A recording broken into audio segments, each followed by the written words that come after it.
छात्रवृत्ति योजना के बारे में थोड़ा सा बताइए हमें। छात्रवृत्ति योजनाएं सभी वर्गों के लिए चलाई जाती हैं। एक बहुत अच्छी समाज कल्याण की योजना आपके विभाग के माध्यम से चलाई जाती है, वो सामूहिक विवाह योजना है। जी हाँ। तो थोड़ा उसके बारे में बताएं कि ये कब कब आयोजित होती है और क्या उसकी प्रक्रिया होती है, यदि मान लीजिए कोई ऐसे विवाह में भाग लेना चाहता है तो। एक और योजना जो आपके विभाग के द्वारा संचालित है वो है राष्ट्रीय पारिवारिक लाभ योजना, तो थोड़ा उसके बारे में हमें बताएं।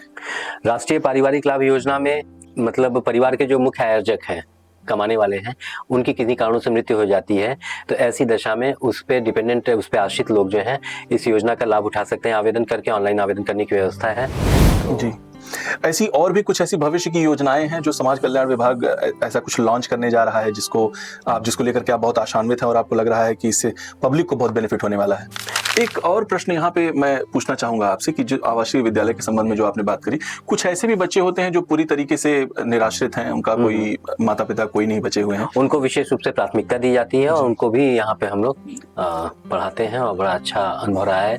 अभी हाल में ही एक अनाथ बच्ची थी राजकीय महिला शरणालय में, वहाँ से हम लोगों ने उस बच्चे का एडमिशन वहाँ करवाया है और बहुत अच्छा वो परफॉर्म भी कर रही है और बहुत अच्छा फीडबैक उससे हमें विद्यालय के बारे में मिल रहा है। तो इन सब चीज़ों को देख के हम लोग को भी एक अच्छी आत्मसंतुष्टि मिलती है कि एक अच्छे काम में हम लोग भी एक सहायक। समूचे भारत में 780 जिले हैं और स्वाभाविक सी बात है हमारे देश की जनता जो है वो 1 अरब से अधिक है।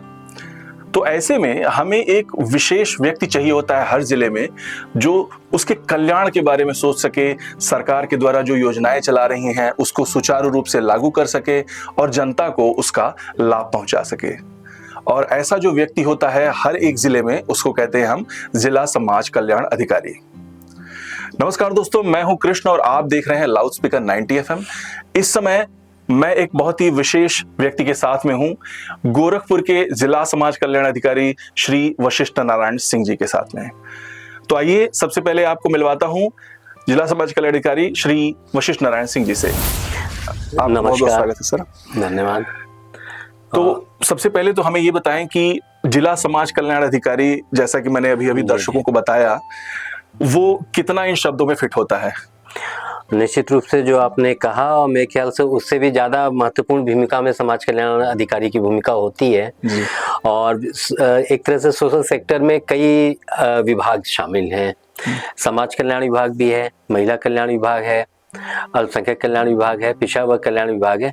तो ये सभी कल्याण सेक्टर के अंग माने जाते हैं और सभी आपस में समन्वय बना के काम करते हैं और समाज के विभिन्न वर्गों का और विशेष रूप से ऐसे जो वंचित समूह हैं उनके कल्याण के लिए काम करते हैं। जी, तो जो योजनाएं समाज के कल्याण के लिए आपके विभाग के अंतर्गत आती हैं, वो कौन कौन सी ऐसी प्रमुख योजनाएं हैं जिसको आप इस समय लागू कर रहे हैं? देखिए, समाज कल्याण विभाग द्वारा संचालित बहुत सारी कल्याणकारी योजनाएं चलाई जा रही हैं। जैसे आपका पेंशन योजनाएं हैं, जिसके अंतर्गत हमारी 3 प्रकार की पेंशन योजनाएं हैं। विधवा पेंशन है, निराश्रित महिला पेंशन के नाम से जानी जाती है, वृद्धा पेंशन है और दिव्यांगजन पेंशन है। इसके अलावा छात्रवृत्ति योजना है, सामूहिक शादी योजना है, राष्ट्रीय पारिवारिक लाभ योजना है और साथ ही अगर हम थोड़े व्यापक स्तर पे जाके देखें तो इसी में महिला कल्याण विभाग द्वारा संचालित मुख्यमंत्री बाल सेवा योजना बहुत ही महत्वपूर्ण योजना है और कन्या सुमंगला योजना, ये सभी योजनाएं जो हैं काफी मायने रखती हैं। जी, तो अभी आपने वृद्धावस्था पेंशन योजना के बारे में बात करी, तो थोड़ा सा इसके बारे में हमको बताएं कि ये क्या है और किस तरीके से एक सामान्य व्यक्ति उसका लाभ उठा सकता है। देखिए, जितनी भी कल्याणकारी योजनाएं हैं इनका लाभ उठाने के लिए 2-3 शर्तें रहती हैं। एक तो आय होती है, वार्षिक आय कितनी है व्यक्ति की, उसके आधार पे ये योजनाओं से उन्हें लाभान्वित किया जाता है। और एक महत्वपूर्ण शर्त ये, जितनी भी कल्याणकारी योजनाएं हैं, चूँकि आपका ये लाउड स्पीकर टीवी जो है इसके आधार हमें एक बड़ा मंच दे रहा है जन जागरूकता के लिए, तो अपने दर्शकों को हम बताना चाहेंगे कि कल्याणकारी योजनाओं का लाभ उठाने के लिए सबसे पहली शर्त जो ये है, जिस व्यक्ति को लाभ लेना है उसका खाता जो है एक तो राष्ट्रीयकृत बैंक में होना ही होना है, साथ में वो NPCI से मैप होना है। सरल शब्दों में कहें कि वो आधार बेस्ड ट्रांजैक्शन कर लेता हो। आधार लिंक होना ही जरूरी नहीं है, उसका आधार से बायोमेट्रिक करवाना बैंक में बहुत ज़रूरी है, तभी वो इन योजनाओं का लाभ उठा सकेंगे। तो सबसे पहली शर्त तो ये, किसी भी कल्याणकारी योजना के लिए, चाहे वो छात्रवृत्ति हो, तीनों प्रकार की पेंशन योजनाएं हैं, राष्ट्रीय पारिवारिक लाभ योजना, सामूहिक विवाह योजना, इन सभी का लाभ उठाने के लिए ज़रूरी है कि आवेदक जो है उसका खाता जो है वो NPCI से मैप होना चाहिए और वो आधार बेस्ड ट्रांजैक्शन कर सकता हो। इसके अलावा जैसा कि आपने वृद्धा पेंशन के बारे में पूछा, वृद्धा पेंशन के लिए वो व्यक्ति पात्र हैं जिनकी उम्र 60 साल से ऊपर है और जिनकी वार्षिक आय 46,080 रुपये ग्रामीण क्षेत्र में और शहरी क्षेत्र में 56,460 रुपये से कम की होनी चाहिए। ये वार्षिक आय है, इसका आय प्रमाण पत्र तहसील से बनवाया जाता है और ये 2 शर्तें जो पूरी कर रहे हैं कि 60 साल से ऊपर हैं और वार्षिक आय ग्रामीण क्षेत्र में 46,080 से कम है और शहरी क्षेत्र में 56,460 से कम है, वो लोग इसके लिए ऑनलाइन आवेदन साइबर कैफे पे जाके कर सकते हैं जी। एक और पेंशन योजना की आपने अभी चर्चा करी, विधवा पेंशन योजना। जी हाँ, निराश्रित महिला पेंशन योजना, जिसको कि आम बोलचाल की भाषा में विधवा पेंशन के नाम से हम जानते हैं। इसमें गरीबी रेखा का थोड़ा सा स्तर बदल जाता है। यहाँ इसके लिए पात्रता की जो है वार्षिक आय की वो 2 लाख रुपए वार्षिक की रखी गई है और इसमें कोई भी विधवा महिला, बस उम्र उसकी 18 से ऊपर होनी चाहिए, फिर चाहे वो 20 साल की हो चाहे 80 साल की हो।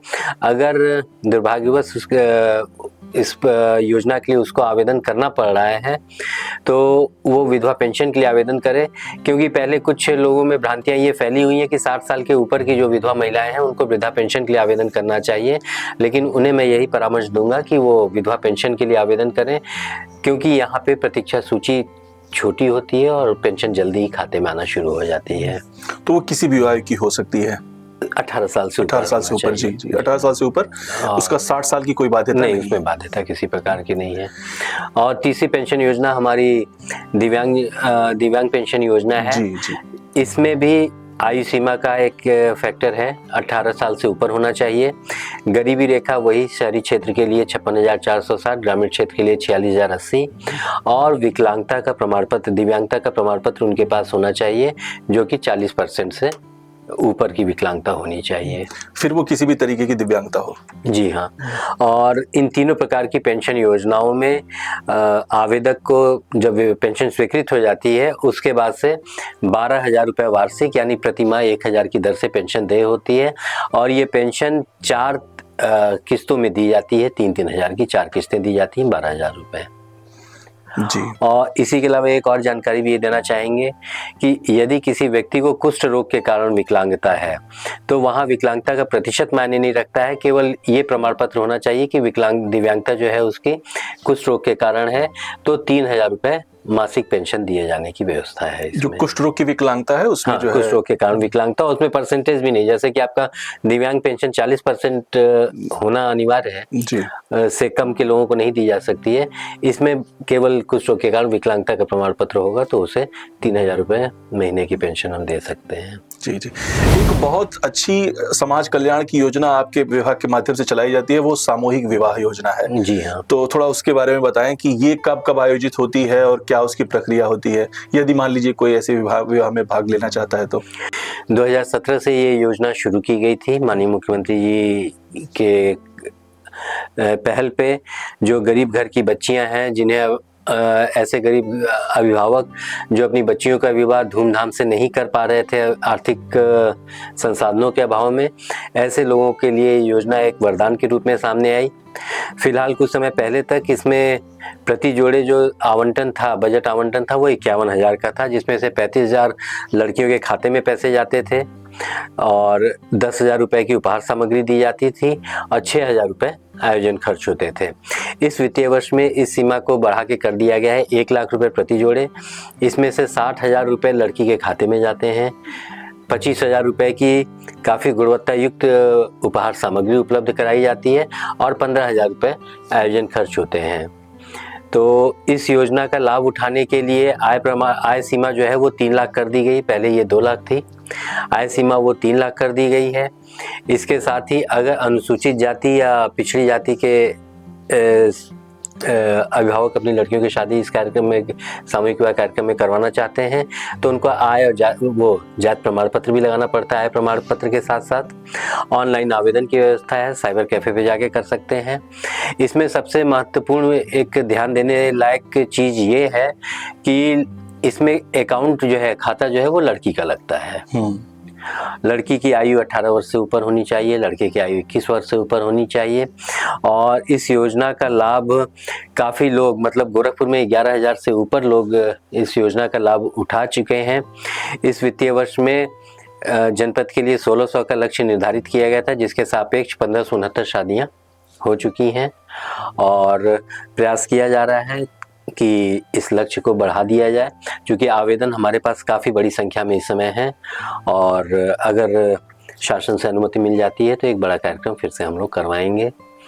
इस संदर्भ में एक और ये बताना चाहेंगे, पिछले 7 सामूहिक विवाह के कार्यक्रम गोरखपुर जनपद में जो हुए हैं वो सभी माननीय मुख्यमंत्री जी की उपस्थिति में ही हुए हैं और बहुत ही गरिमामय ढंग से ये वे कार्यक्रम संपन्न कराए गए हैं। और इस विवाह में हिंदू रीति रिवाज के अलावा जिस धर्म से आवेदक आते हैं उनके धर्म के जो अनुष्ठान होते हैं, जो तौर तरीके होते हैं, उन्हीं का पालन करते हुए विवाह कार्यक्रम संपन्न कराए जाते हैं। तो अल्पसंख्यक वर्ग के लोग भी काफ़ी अधिक इसमें प्रतिभाग कर रहे हैं और अपने रीति रिवाज से यहाँ की शादियाँ करते हैं। जी, तो ये जो देख रेख या फिर जो कह लें किसके सुपरविजन में ये शादियाँ होती है, जो उसके मौलवी या जो पंडित हैं वो अलग अलग बुलाए जाते हैं उसी? जी हाँ, इसके लिए पूरा उत्तरदायित्व समाज कल्याण विभाग के ऊपर होता है। व्यवस्थाओं के लिए हम लोग अपने उच्च अधिकारियों, जिलाधिकारी महोदय, मुख्य विकास अधिकारी महोदय की निर्देशन में हम लोग एक टीम वर्क के रूप में ये काम करते हैं और ये सभी व्यवस्थाएं विभाग द्वारा कराई जाती हैं। तो जो आयोजन खर्च 15,000 रखे गए हैं, उसी में जो टेंट शमियाना हो गया, घराती और बारातियों के खाने जलपान की व्यवस्था हो गई, शादी के लिए जो मौलवी और पंडित बुलाए जाते हैं उनकी व्यवस्थाएं इसी मत से की जाती हैं। एक चीज़ और इसमें जानना चाहूँगा कि जैसे ये जो सामूहिक विवाह योजना आपकी चल रही है, इसमें जो प्रतिभागी होते हैं वो स्वयं से आपको संपर्क करते हैं, ये अभी आपने बताया थोड़ी देर पहले, वो ऑनलाइन आवेदन करते हैं। इसमें कई सारे ऐसे आयोजक भी हैं जो स्वतंत्र रूप से ऐसे सामूहिक विवाह का आयोजन कर रहे हैं, तो क्या उसमें भी समाज कल्याण विभाग उसमें भाग लेता है, इस तरीके के आयोजनों में भी, या फिर वो पूरी तरह स्वतंत्र होते हैं आपके जो भी इस तरीके के आयोजन है उससे? नहीं, हम लोग NGOs को हम इसमें महत्व देते हैं। अगर वो अपना कार्यक्रम हमारे साथ जुड़ के करना चाहते हैं तो ठीक है, जो अपने लाभ वो दे रहे हैं सरकारी योजना, अगर वो पात्रता रखते हैं सामूहिक विवाह में प्रतिभाग करने की जोड़े और हमारे कार्यक्रम से जुड़ते हैं तो यहाँ से भी जो सुविधाएं अनुमन्य है वो सभी उन्हें उपलब्ध कराई जाती हैं। जी जी। और एक और भी खास बात इधर हुई है, सामूहिक विवाह को और अधिक पारदर्शी बनाने के लिए बायोमेट्रिक अटेंडेंस की व्यवस्था कर दी गई है। अब विवाह कार्यक्रम में प्रतिभाग करने वाले जोड़े होते हैं, आधार बेस्ड उनका आइडेंटिफिकेशन की व्यवस्था वहाँ पे होती है, बायोमेट्रिक अटेंडेंस होती है और उसके आधार पे जोड़ों को हम लोग अपने विवाह कार्यक्रम में शामिल करते हैं। बहुत सुंदर। एक और प्रश्न मैं इसी से जुड़ा हुआ, अभी जो पीछे आपने उल्लेख किया था छात्रवृत्ति योजना के बारे में थोड़ा सा बताइए हमें। छात्रवृत्ति योजनाएं सभी वर्गों के लिए चलाई जाती हैं। अल्पसंख्यक वर्ग के लिए अल्पसंख्यक विभाग कल्याण विभाग द्वारा, पिछड़े वर्ग के लिए छात्रवृत्ति योजना पिछड़ा वर्ग कल्याण विभाग की ओर से संचालित होती है और समाज कल्याण विभाग की ओर से अनुसूचित जाति, जनजाति एवं सामान्य वर्गों के लिए छात्रवृत्ति योजना चलाई जाती है। ये योजना 2 रूपों में होती है, एक पूर्व दशम छात्रवृत्ति होती है, एक दशमोत्तर छात्रवृत्ति होती है। पूर्व दशम छात्रवृत्ति 9वीं और 10वीं कक्षाओं में पढ़ने वाले बच्चों को उपलब्ध कराई जाती है और उसके ऊपर 11th, 12th इन सब के लिए दशमोत्तर छात्रवृत्ति योजना चलाई जाती है। ये इस योजना के लिए जो पात्रता है उसमें अभिभावक की आय हम लोग लेते हैं। प्री मैट्रिक छात्रवृत्ति के लिए 2.5 लाख रुपए सालाना की आय होनी चाहिए, उससे ऊपर की आय वालों को छात्रवृत्ति दे नहीं है। जिनके अभिभावकों की आय 2.5 लाख से कम की है वो लोग इस छात्रवृत्ति योजना के लिए आवेदन कर सकते हैं। इसमें कैटेगरी का कोई बार नहीं है? पूर्व दशम में नहीं है, पूर्व दशम में सभी वर्गों के लिए 2.5 लाख रुपए है।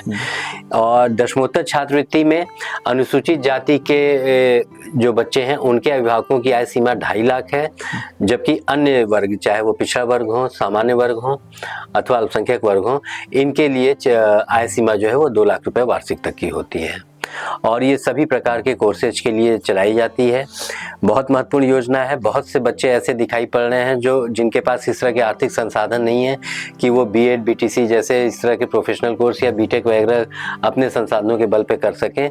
उनके लिए छात्रवृत्ति योजना बहुत ही मददगार साबित हुई है और बहुत से उदाहरण हमारे सामने ऐसे हैं जिन्होंने सरकार द्वारा संचालित इस योजना का लाभ उठाया है और आज अच्छे अच्छे पदों पे तैनात भी हैं और समाज का कल्याण कर रहे हैं। एक और योजना जो आपके विभाग के द्वारा संचालित है वो है राष्ट्रीय पारिवारिक लाभ योजना। जी, तो थोड़ा उसके बारे में हमें बताएं।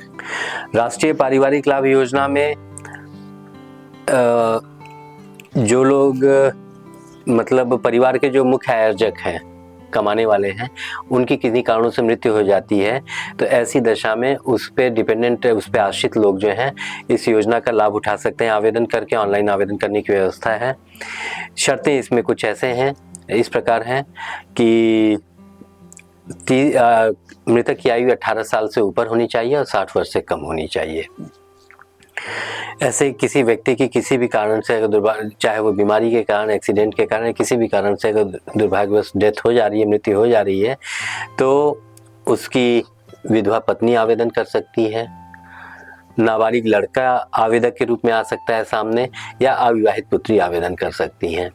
लड़का अगर मतलब जो व्यक्ति की जिसकी मृत्यु हो रही है उसकी शादी नहीं हुई है तो अगर उसके माता पिता वृद्ध हैं तो वो भी आवेदक के रूप में फॉर्म भर सकते हैं। मृत्यु तिथि के 1 साल के अंदर आवेदन करना जरूरी होता है। और इसमें सबसे बड़ी खास बात यह है कि आय सीमा की बात फिर से वहीं आती है।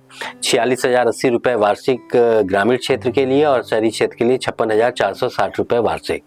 इससे कम जिन लोगों की आय है वो लोग राष्ट्रीय पारिवारिक लाभ योजना के अंतर्गत आवेदन कर सकते हैं ऑनलाइन।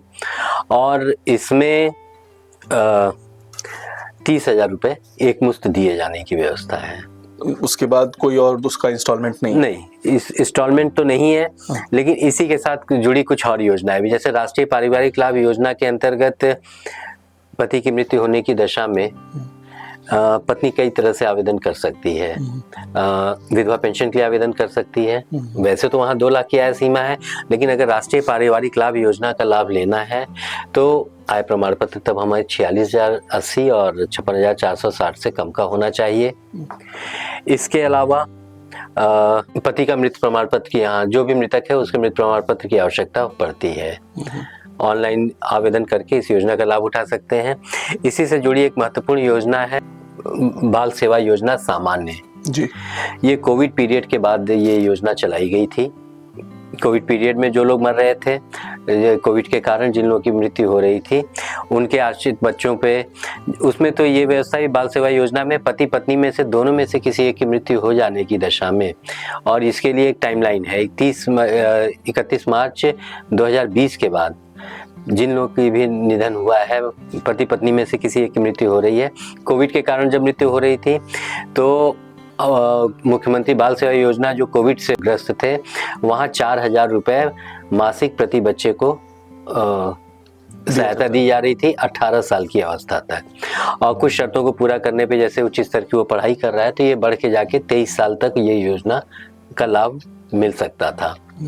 तो राष्ट्रीय पारिवारिक लाभ योजना के अंतर्गत कोई व्यक्ति आवेदन कर रहा है तो विधवा पेंशन के लिए भी उसी से आवेदन कर सकता है। और साथ में अगर बच्चे छोटे हैं, पढ़ रहे हैं, 18 वर्ष से कम है, तो मुख्यमंत्री बाल सेवा योजना सामान्य, मुख्यमंत्री बाल सेवा योजना सामान्य अब ऑनलाइन की जा रही है तो इसके लिए ऑनलाइन आवेदन किया जा सकता है। मुख्यमंत्री बाल सेवा योजना सामान्य में 2,500 रुपये मासिक प्रति बच्चे को दिए जाने की व्यवस्था है। 2 बच्चों को ये सुविधा दे है जी। इसमें जो राष्ट्रीय पारिवारिक लाभ योजना है, इसमें जो भी आपने लाभ की बातें बताई वो 18 वर्ष के ऊपर के ही बच्चों के लिए बताया।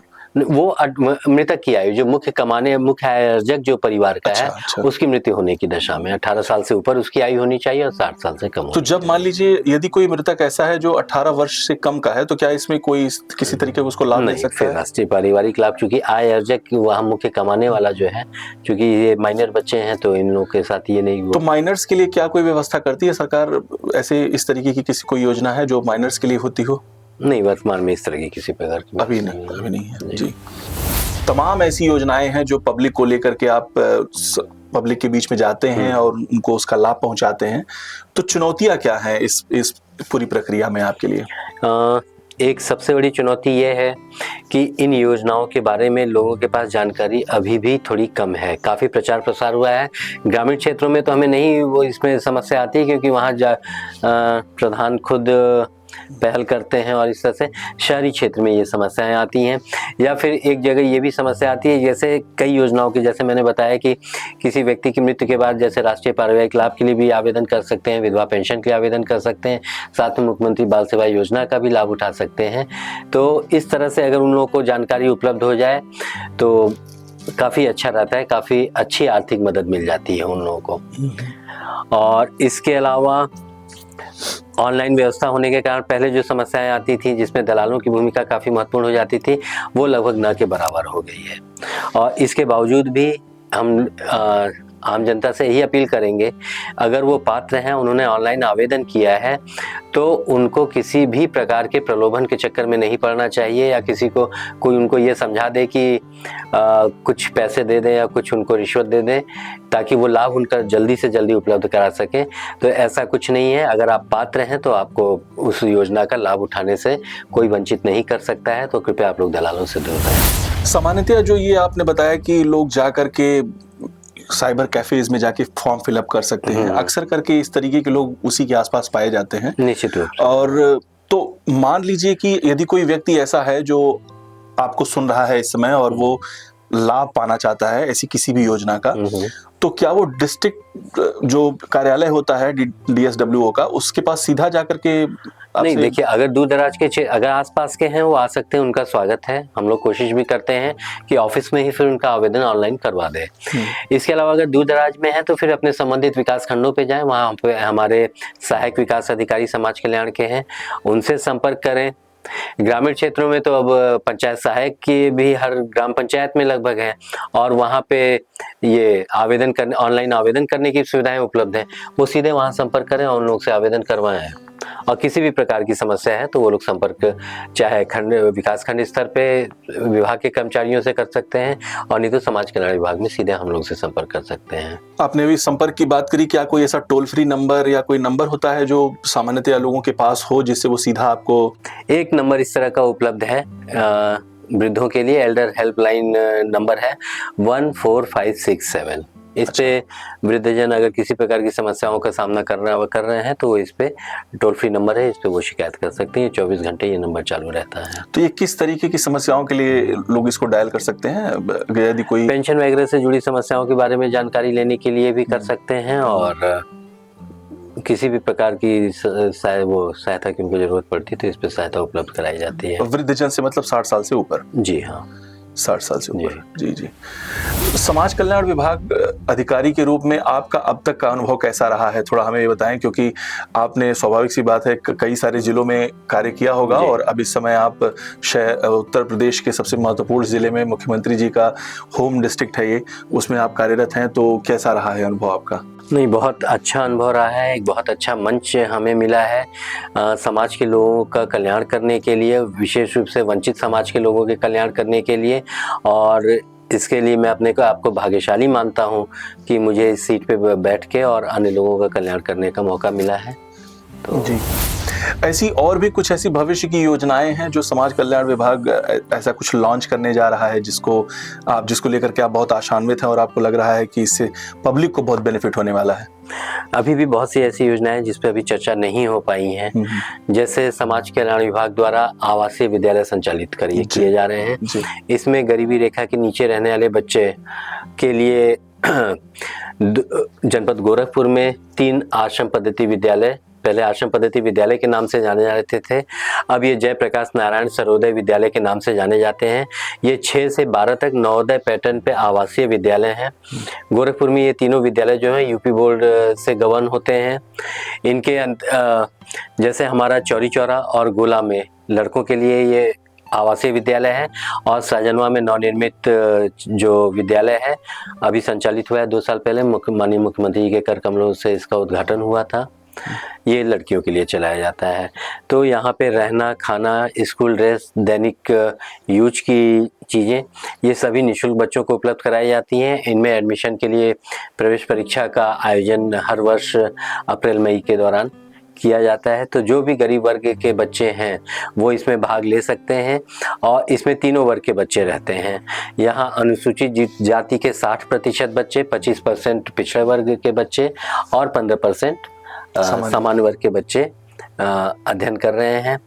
ये विद्यालय सभी प्रकार की सुविधाओं से, चाहे वो टैब लैब है, कंप्यूटर लैब है, स्मार्ट क्लासेज हैं, सभी की व्यवस्थाएं यहाँ पे हैं। और टीचर्स हमारे बहुत ही अनुभवी और बहुत ही लगन के साथ बच्चों को पढ़ाते हैं और बहुत अच्छे बच्चे यहाँ के पढ़ाई के क्षेत्र में भी अच्छा परफॉर्म कर रहे हैं और खेलकूद के स्तर पे भी जिले का नाम रोशन कर रहे हैं। जी, एक और प्रश्न यहाँ पे मैं पूछना चाहूँगा आपसे कि जो आवासीय विद्यालय के संबंध में जो आपने बात करी, कुछ ऐसे भी बच्चे होते हैं जो पूरी तरीके से निराश्रित हैं, उनका कोई माता पिता कोई नहीं बचे हुए हैं, उनको विशेष रूप से प्राथमिकता दी जाती है और उनको भी यहाँ पे हम लोग पढ़ाते हैं और बड़ा अच्छा अनुभव रहा है। अभी हाल में ही एक अनाथ बच्ची थी राजकीय महिला शरणालय में, वहाँ से हम लोगों ने उस बच्चे का एडमिशन वहाँ करवाया है और बहुत अच्छा वो परफॉर्म भी कर रही है और बहुत अच्छा फीडबैक उससे हमें विद्यालय के बारे में मिल रहा है। तो इन सब चीज़ों को देख के हम लोग को भी एक अच्छी आत्मसंतुष्टि मिलती है कि एक अच्छे काम में हम लोग भी एक सहायक। आवास से ही संबंधित एक और प्रश्न आ गया मेरे मन में, वृद्धाश्रम, तो क्या स्थिति है उसके बारे में थोड़ा सा? वृद्धाश्रम तो आपका 2016 से गोरखपुर में संचालित है जी। वर्तमान में इसमें बड़गों में है गोकुल धाम वृद्धाश्रम। ये समाज कल्याण विभाग द्वारा अनुदानित है, एनजीओ के माध्यम से चलाया जाता है। 150 की क्षमता का ये वृद्धाश्रम है जहाँ पे कि 60 साल से ऊपर के ऐसे व्यक्ति जिनके बच्चे नहीं हैं या कुछ ऐसी दिक्कतें हैं, पारिवारिक दिक्कतें हैं कि बच्चे अलग रह रहे हैं, उन्होंने माँ बाप को अपने निराश्रित छोड़ दिया है, उनके लिए रहने की व्यवस्थाएं वहाँ पे हैं, खाने पीने, दवा की, कपड़ों की, सभी प्रकार की व्यवस्थाएं इन वृद्धाश्रमों में हैं। इस समय करीब 150 के सापेक्ष हमारे यहाँ 105 एडमिशन हैं। तो अभी भी वृद्धाश्रम में पर्याप्त संभावनाएं हैं कि उन लोग, अगर कोई इस तरह के ज़रूरतमंद व्यक्ति हैं तो उनका हम लोग स्वागत करते हैं और बड़ी अच्छी व्यवस्थाएं वहाँ पे हैं। जिले के तमाम उच्चाधिकारी हो गए, हमारे माननीय जनप्रतिनिधि हैं, ये लोग नियमित रूप से वहाँ विजिट करते हैं, उन वृद्धों के बीच अपना समय व्यतीत करते हैं और उनके अकेलेपन को भी दूर इस तरह से करने में हम लोग को मदद मिलती है। बहुत से अधिकारी अपने बहुत से ये जन्मदिन हो गए, सालगिरह हो गए, माता पिता की पुण्यतिथि वगैरह पे भी वहाँ वृद्धों के बीच में जाते हैं और उनके साथ समय व्यतीत करते हैं। तो उन लोगों के लिए भी एक अच्छा अनुभव रहता है और हमारे वृद्धजनों के लिए भी, जो कि परिवार से अलग थलग पड़े, थोड़े अकेलेपन का शिकार होते हैं, उनको भी अच्छा लगता है। तो अभी कल ही माननीय विधायक ग्रामीण श्री विपिन सिंह जी ने ये गर्म वस्त्रों का वितरण किया है वृद्धाश्रम में। एक बड़ा अच्छा कार्यक्रम था वो। सर, जो वृद्धाश्रम में जो भी माँ बाप आ गए हैं या उनके परिवार ने उनको छोड़ दिया है, क्या उनके लिए सरकार के द्वारा उनके परिवार के साथ एकीकरण की भी कोई योजना होती है या कोई ऐसा कोई प्रयास होता है? हमारे हर तहसील पे सुलह अधिकारियों की नियुक्ति भी है, जो कि इस तरह के मामले देखते हैं जहाँ माँ बाप और बच्चों के बीच में नहीं बन रही है, तो सुलह कराने की भरसक प्रयास करते हैं। और वृद्धाश्रम में आने के बाद भी हम लोग ये प्रयास करते रहते हैं कि अगर वो परिवार वाले उनको स्वीकार करते हैं और ये लोग जाने को तैयार हो जाते हैं, तो इस तरह के एकीकरण भी होते हैं उनके बीच जी। और एक अच्छा, वो कई बार इस तरह के अच्छे दृश्य वहाँ पे देखने को मिलते हैं कि बच्चे आ रहे हैं, छोटे छोटे नाती पोते आ रहे हैं, उन लोग के दबाव के कारण भी कई लोग जो हैं अपने माता पिता को अपने घर में ले जाते हैं। ये बहुत अच्छी खबर है अगर वृद्धाश्रमों में कम से कम एडमिशन हो और परिवार एक साथ रहें। निश्चित रूप से आज के भौतिकवादी युग में जहाँ पारिवारिक मूल्यों का हनन हो रहा है, ह्रास हो रहा है, वहाँ ये सब चीजें वास्तव में एक वृद्धाश्रम हमारे, मैं तो स्पष्ट शब्द का प्रयोग करूंगा सर, धब्बे की तरह है हमारे, धब्बे की तरह है, निश्चित रूप से वही है। क्योंकि मैं स्वयं, और मुझे पूरा विश्वास है कि आप भी एक जिला समाज कल्याण अधिकारी के रूप में ऐसी किसी भी चीज की पैरवी नहीं करेंगे कि वृद्धाश्रमों में माँ बाप जो है बूढ़े वो जा करके रहें और किसी के भी माँ बाप अपने परिवार से अलग हों। निश्चित रूप से सही कहा। एक प्रश्न और है, जो मुख्यमंत्री अभ्युदय योजना जो बच्चों की कोचिंग इत्यादि से संबंधित है, तो थोड़ा इसके बारे में भी हमारी जनता को बताएं। कोविड पीरियड में जो कोचिंग के बड़े बड़े केंद्र थे कोटा वगैरह या यहाँ वहाँ जिस तरह से बच्चों को वापस आना पड़ा और बहुत से लोगों की पढ़ाई भी उस दौरान प्रभावित हुई, तो इसी तथ्य को ध्यान में रखते हुए बसंत पंचमी के अवसर पे 2021 में ये योजना मंडल मुख्यालयों पे शुरू की गई थी और अब हर जिले मुख्यालय पे ये योजना संचालित की जा रही है। इसमें IAS, PCS, CDS, NDA, NEET, JEE इन सभी परीक्षाओं की तैयारी निःशुल्क स्तर पे क्या करवाई जाती है। तो इन योजनाओं का लाभ उन लोगों को बहुत अच्छा मिल रहा है या लाभान्वित हो रहे हैं ऐसे लोग जो कि आर्थिक संसाधनों के कारण महंगे प्राइवेट कोचिंग संस्थानों को नहीं ज्वाइन कर पा रहे थे। तो ऐसे बच्चों के लिए योजना एक वरदान बन के आई है। यहाँ बहुत ही योग्य टीचर, इनका इम्पैनलमेंट किया जाता है योग्य टीचरों का, उनके द्वारा ये अध्यापन कार्य कराया जाता है। ये टीचर्स जो होते हैं वो कोचिंग संस्थाओं से भी जुड़े होते हैं और बहुत से लोग जो तैयारी कर रहे हैं वो लोग भी यहाँ पे आके अपना समय देते हैं। और सबसे बड़ी बात यह है कि हमारे अधिकारी वर्ग में जो नए लोग जो अभी परीक्षाओं को पास करके आए हैं या अभी भी अपनी स्थिति बेहतर बनाने के लिए परीक्षाओं में प्रतिभाग कर रहे हैं, उनका भी हमें सहयोग मिलता है, मार्गदर्शन मिलता है। तो इससे बच्चों को बहुत हेल्प मिलती है, विशेष रूप से प्रशासनिक सेवाओं की तैयारी करने वाले बच्चों को। उनको देख के ये एक महसूस होता है कि ये कोई जो लोग इन नौकरियों में चुने जाते हैं वो लोग कोई बहुत विशेष प्रतिभा के स्वामी नहीं होते, उन्हीं लोगों के बीच में से कोई होते हैं।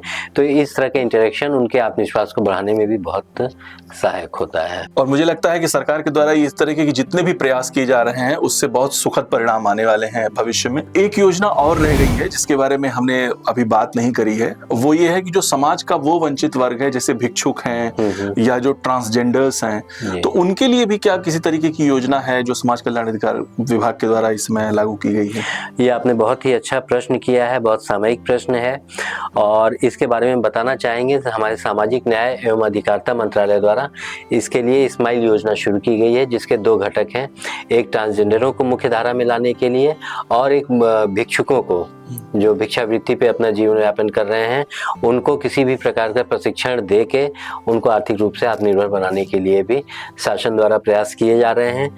इसके तहत आप लोगों को जान के ये खुशी भी होगी कि ट्रांसजेंडरों के कल्याण के लिए प्रदेश में पहला गरिमा गृह की स्थापना गोरखपुर जनपद में ही हुई है जो 25 की क्षमता का है, 25 ट्रांसजेंडर्स की क्षमता का है।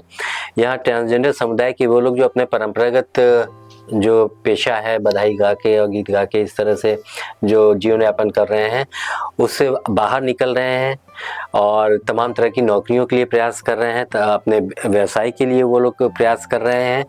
तो उनको सहायता देने के लिए गरिमा गृहों की स्थापना की गई है। यहाँ वो लोग आके रहते हैं, उनके व्यावसायिक और ये कौशल प्रशिक्षण की सुविधाएं उपलब्ध कराई जा रही हैं और इनका लाभ उठा के वो बहुत सारे नवीन क्षेत्रों में भी जा रहे हैं जो पहले की उनके परंपरागत क्षेत्र पेशे के क्षेत्र से बाहर के हैं। और इसी प्रकार भिक्षुकों के भी पुनर्वास के लिए भी अब योजना शुरू कर दी गई है। गोरखपुर में भिक्षुक गृह की स्थापना की प्रक्रिया चल रही है, NGO का चयन हो चुका है और जल्दी ही हम लोग ये कोशिश ये करेंगे कि जो थोड़े बहुत, अब तो काफ़ी कम दिखाई पड़ते हैं भिक्षावृत्ति में जुड़े लोग, ऐसे लोगों को हम लोग चिन्हित करें और उनको किसी भी प्रकार का प्रशिक्षण देके उन्हें आर्थिक रूप से आत्मनिर्भर बनाएं। बहुत ही अच्छी सूचना है जो आपके द्वारा हमारे दर्शकों को मिल रही है कि अब समाज में जो भी ऐसे वर्ग हैं जो वंचित हैं, जिनके पास आर्थिक मदद नहीं है या किसी भी तरीके से वो किसी ऐसे काम में लगे हुए थे जो सामान्यतया उनको सामान्य मुख्य धारा से अलग रख रहा था, अब ऐसी क्षेत्रों से वो लोग टूट रहे हैं और वापस से मुख्य धारा में सम्मिलित हो रहे हैं। और उसके लिए आई एम प्रीटी श्योर जो समाज कल्याण विभाग है वो पूरी तरह जो है वो तालियों का पात्र है। So thank you so much sir. मुझे लगता है कि इस तरीके की योजनाओं को समाज तक ले जाने में आप लोगों की जो भूमिका है उसको कहीं से भी कम नहीं आंका जा सकता है।